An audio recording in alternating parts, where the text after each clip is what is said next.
Ay Allah, ay Allah, ay Allah. Belə xidmət var, belə xidmət var. Adın nədir? Ruhan. Ay Ruhan, Allah səni qorusun. Sağ ol, Allah razı olsun. Qət qubdən mənə gözləyəcək. Mənə deyirlər ki, mən çox qəşəngəm.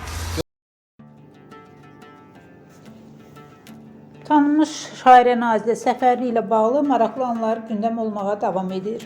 Bu dəfə sənətçiyə küçədə üzərlik yandırılıb. Həmin görüntülər sosial şəbəkələrdə maraqla qarşılanıb və izləyicilər tərəfindən geniş müzakirə olunub. Nazilə Səfərli isə baş verənləri gülümsəyərək qarşılayıb.